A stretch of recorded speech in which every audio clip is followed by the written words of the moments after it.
and welcome to the Irresistible Marketing Pod, the podcast that wants you to stop leaving easy money on the table. I'm your host, Isa Gauchi, your marketing confidence cheerleader and owner of the MISA Messaging digital marketing agency for small business baddies such as yourself in the fields of health, wellness, personal development, and the creative arts. So today we're talking about following up and why it's so freaking important. Because if you're only offering once, if you're only issuing a single invitation, if you're only asking one time, you're leaving money on the table. Look, I get it. Following up can feel awkward. Were they ghosting you on purpose or did they just get distracted? And is asking again pushy, salesy, or gross? So many good-hearted entrepreneurs talk themselves out of smart marketing and sales moves because they don't want to violate the principle of consent, which I get, respect, and agree with.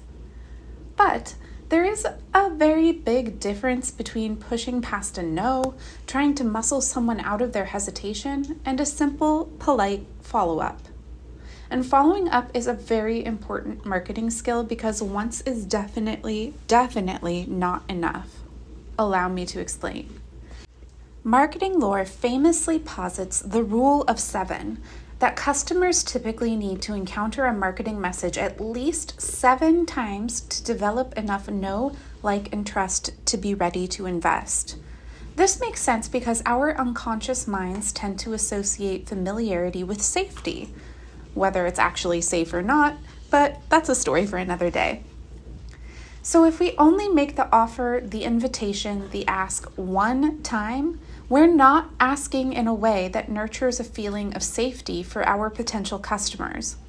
We must, through repetition, get comfortable with following up. So here are a few reasons that helped me to feel better about this prospect when I got the awkwardness or the ick around the prospect of following up.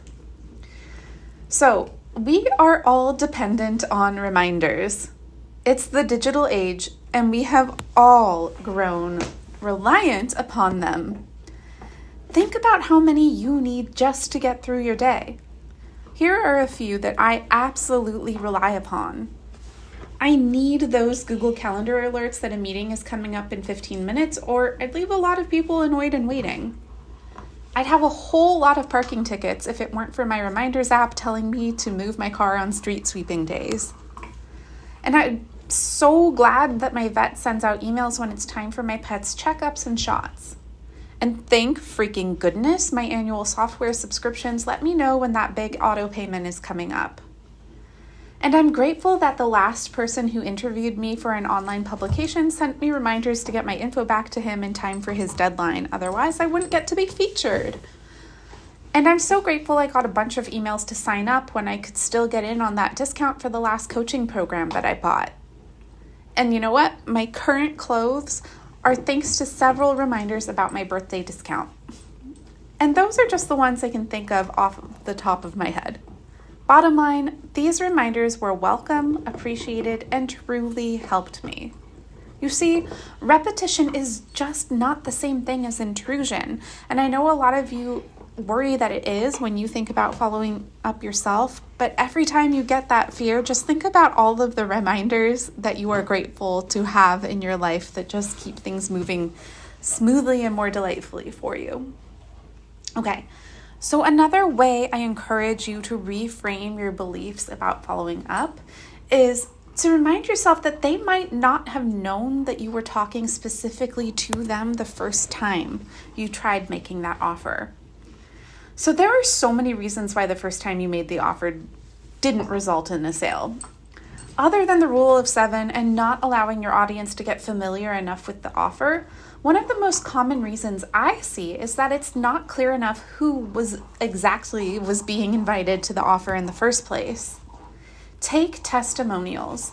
I've had several clients come to me super flummoxed. They'd been given great verbal feedback from their customers, but they weren't getting any testimonials or reviews. So my first question to them is always, how did you ask for the testimonial? And you know what they usually say? A form. Aha. Look, a form is impersonal. It looks like something a big, faceless corporation might send out to their zillions of customers.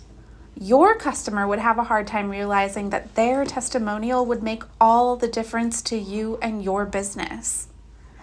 I then advise my clients to send a personal message directly to those customers who gave them great verbal feedback. Something like this.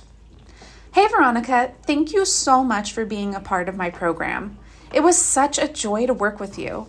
I have to tell you, it meant so much to me to hear how you were implementing the techniques we worked on in the program and were getting such amazing results. Would you be willing to share a testimonial I could use on my website, social media, and other marketing materials? Since you are an ideal client, I would love to attract others like you, and I know hearing from you how this program benefited you, in your own words, would go such a long way. It can be as long or as short as you like, even if it's only a sentence or two.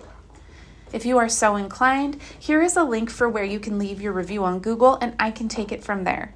Thank you, thank you, thank you so much. Oof, does that tick the response rate up? Often on the first try. But if they don't hear back in a week, I recommend they send a quick follow-up, something like this. Hi, Veronica. I just wanted to check back in with you about a testimonial. Please let me know if you have any questions or concerns. Still nothing? Try back in another week or so, and then let it go. I can tell you that using this method has gotten me and my clients so many glowing testimonials, though. Way, way, way more than a form ever did. Of course, right? Think of it like being invited to a party. There is such a huge difference between an invitation like this. Hey, I'm having a party Friday. It's open to everyone. You can come if you want. And an invitation like this. Hi, Cheryl. I would love for you to come to my party on Friday. I got that cheese you like so much, and I got that gloom game that you recommended because it sounded like a blast. And I'd really love to introduce you to Betty and Reggie, my friends I was telling you about that I think you'd really hit it off with. They're super stoked to meet you. Which party are you more likely to go to? And yes, I'm binge watching Riverdale, so those are the names. Anyway, which party are you more likely to go to? The second one, where you feel specifically welcomed, right? But when folks are new to marketing, they tend to make offers like the first one. Part of the reason I advise folks to regularly show up and make the same offer over and over again is because it allows you to experiment, to test out different messaging to see what resonates, to practice talking yourself and your offer up, not in a falsely inflated way, but in a confident standing in your power way. Because confidence and standing in our power don't come naturally to a lot of us. Luckily, it can be learned through practice and repetition. Here's the other reason it's really important to follow up. Sometimes it is a no, and we get to respect that.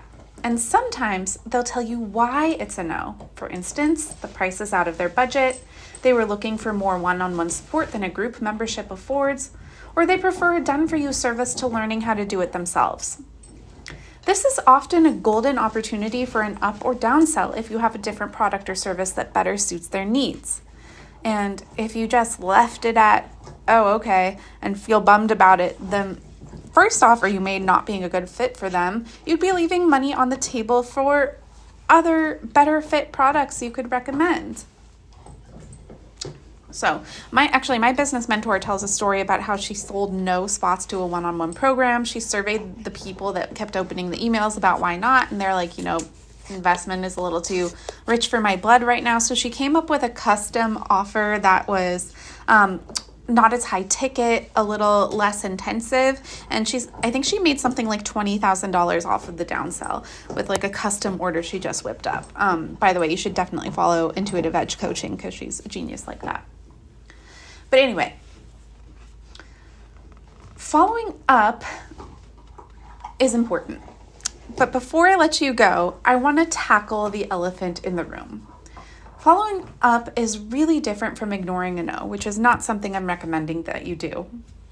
I don't advise anyone to try to talk their customers out of a no. Why? Because it is icky.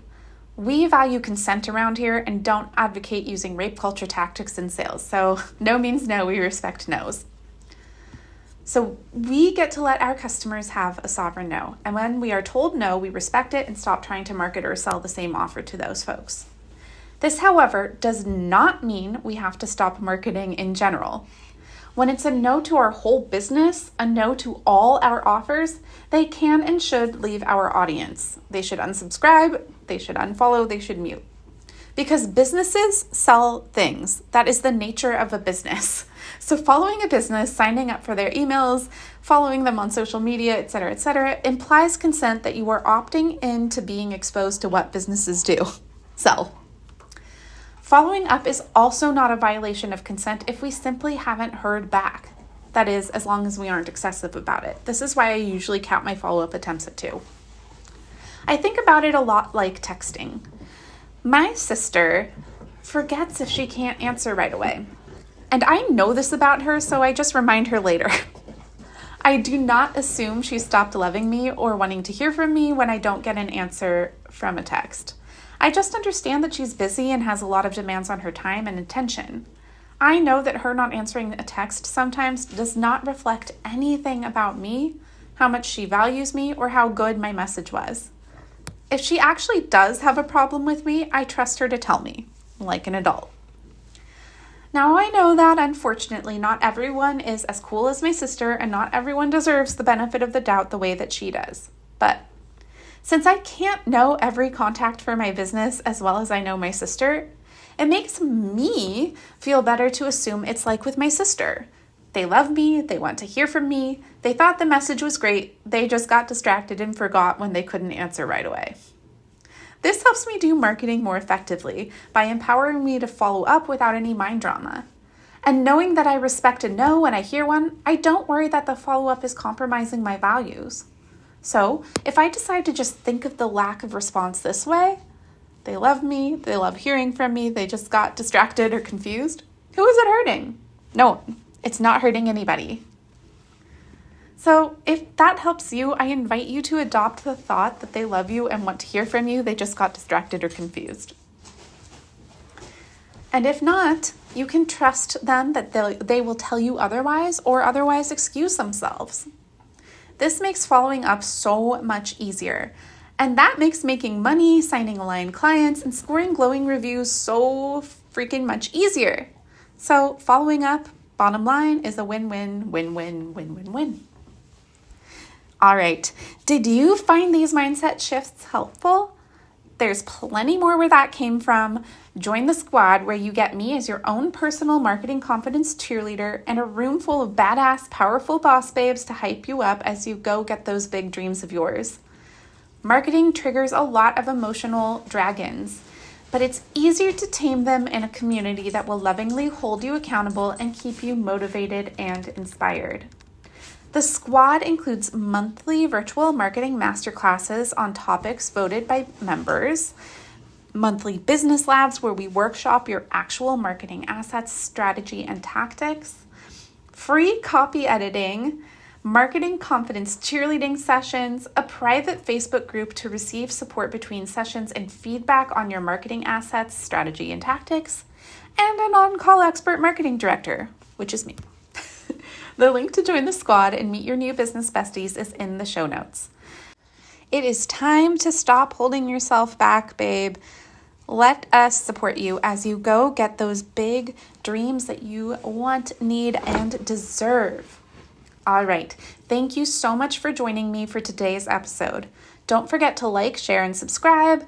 Send this episode to a friend who needs to hear it, and drop me a 5-star review because it really helps get this free resource to more people who need it, and it makes me feel good. Okay, love you, bye.